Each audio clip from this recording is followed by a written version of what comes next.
शत्रुघ्न सिन्हा ने एक प्रश्न के उत्तर में कहा कि राहुल गांधी में प्रधानमंत्री बनने की क्षमता है। उन्होंने कहा कि गांधी परिवार ने हमेशा देश की सेवा की है और विकास में महत्वपूर्ण योगदान दिया है। तृणमूल कांग्रेस सांसद शत्रुघ्न सिन्हा ने कांग्रेस नेता राहुल गांधी के नेतृत्व में निकाली जा रही भारत जोड़ो यात्रा की जमकर तारीफ करते हुए इसे ऐतिहासिक और क्रांतिकारी यात्रा बताया है। देखिए, पहले तो कह दूं कि मैं तो एक तरफ से कह सकता हूं कि बेगाने शादी में अब्दुल्ला दीवाना, मैं टीएमसी का हूं और मेरी सबसे बड़ी नेता या नेत्री, देश की सब ट्रू लीडर मासेस की सही मायने में वो तो ममता बनर्जी हैं और मैं ममता बनर्जी के साथ हूं, उनका हिमायती हूं, उनका समर्थक हूं, उनकी पार्टी में हूं, उनका प्रशंसक हूं। लेकिन उसके बावजूद कुछ बातों से नजरें नहीं चुराई जा सकती हैं।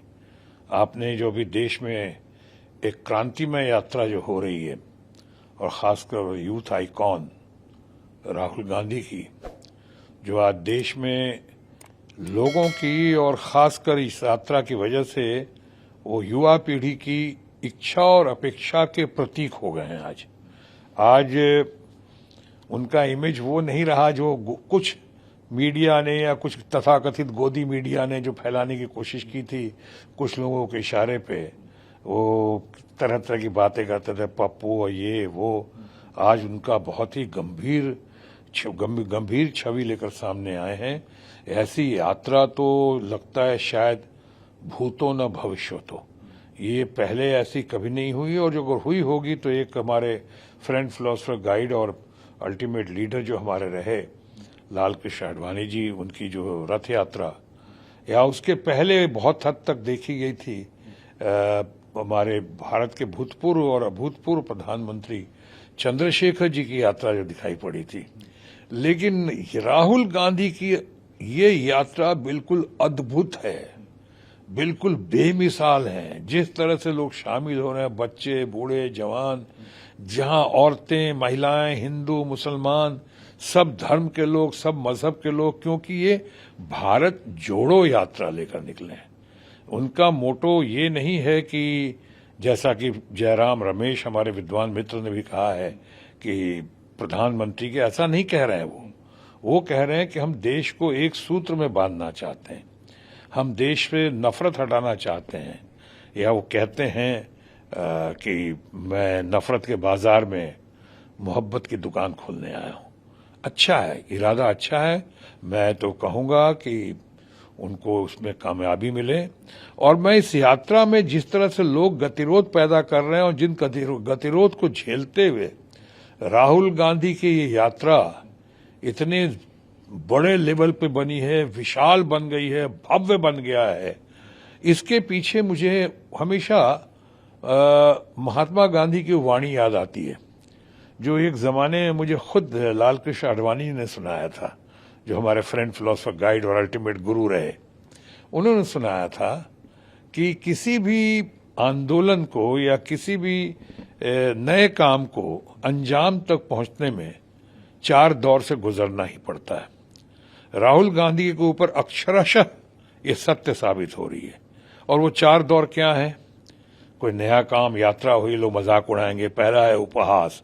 उपहास का सामना करना पड़ेगा, और जैसे राहुल गांधी को करना पड़ा, कितना उपहास उड़ाया गया उनका। और तो और कि यात्रा की बात हो रही तो उनके टी शर्ट की बात शुरू की गई कि ये साहब कोई नहीं आएगा, फ्लॉप हो जाएगी यात्रा, तरह तरह। तो उपहास। दूसरा दौर होगा उपेक्षा।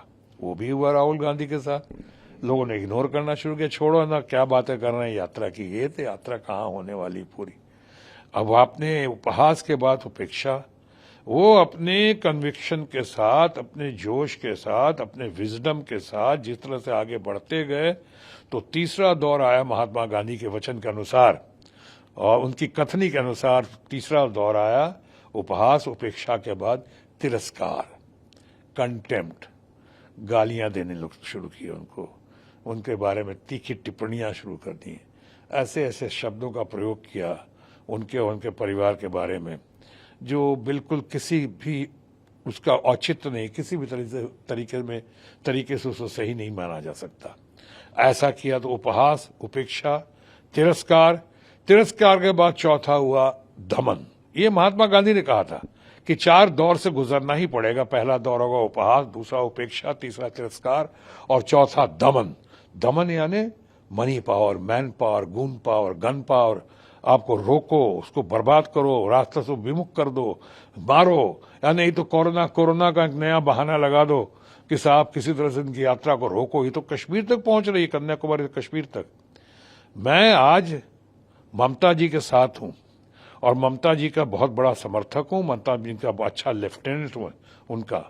उसके बावजूद जो देश में बातें हो रही हैं उसको देखते हुए मैं कहना चाहूंगा कि चारों दौर से गुजर गए हैं ये उपहास, उपेक्षा, तिरस्कार और दमन से गुजरते हुए राहुल गांधी लाल चौक कश्मीर में, श्रीनगर में झंडा फहराने जा रहे हैं।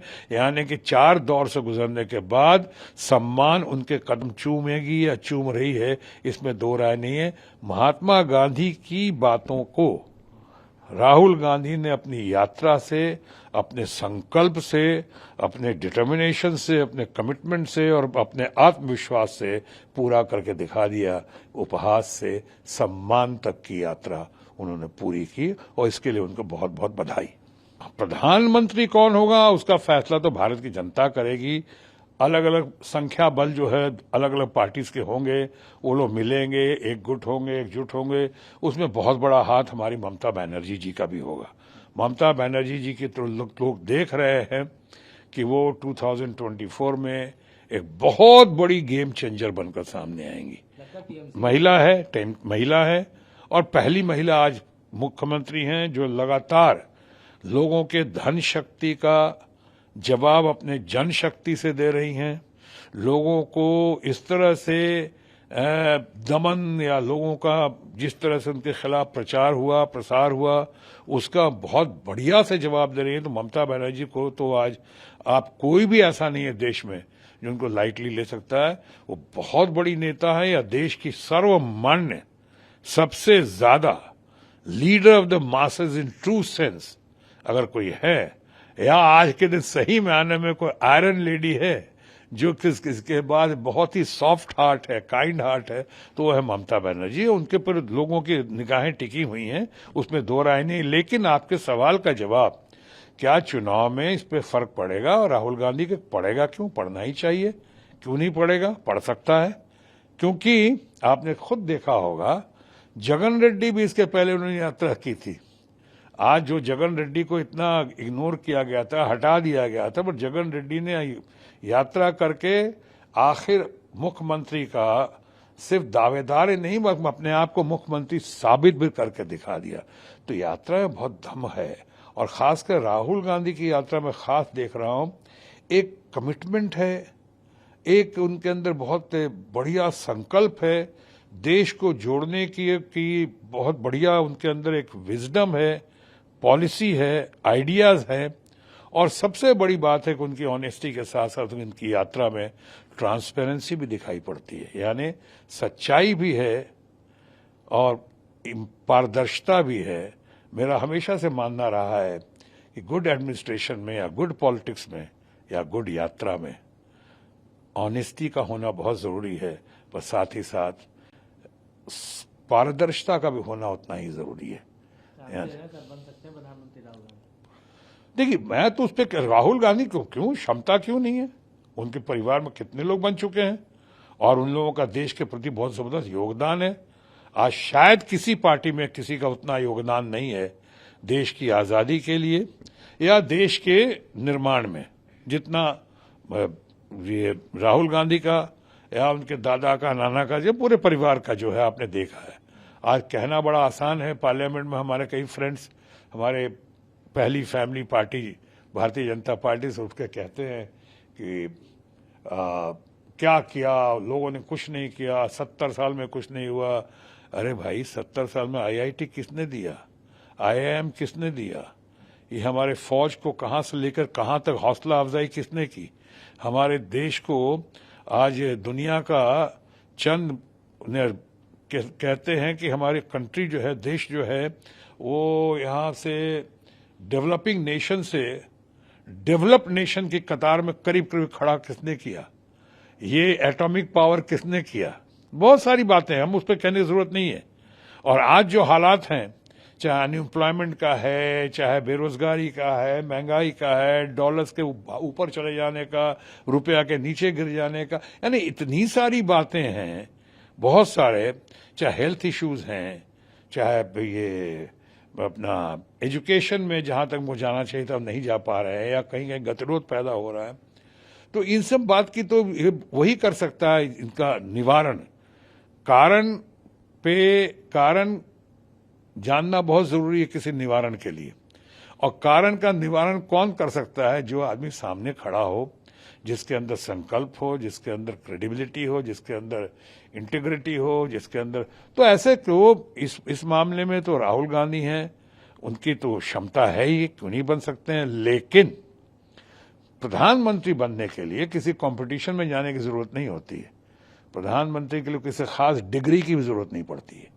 प्रधानमंत्री तो आप जानते हैं, जब आपके पास संख्या बल हो, लोग मिल जाते हैं तो बना देते हैं। अगर राहुल गांधी हो, चाहे ममता जी हैं, चाहे जो भी हमारे लोग सामने आ जाए हैं और आएंगे, उनके ऊपर, उनके साथ कितनी संख्या बल है, कितने पार्टीज का सपोर्ट है और कितने नंबर्स हैं उसके साथ, उसके आधार पर ही फैसला होगा। इसलिए मैंने शुरू में कहा था, प्रधानमंत्री बनने का फैसला भारत की जनता करेगी।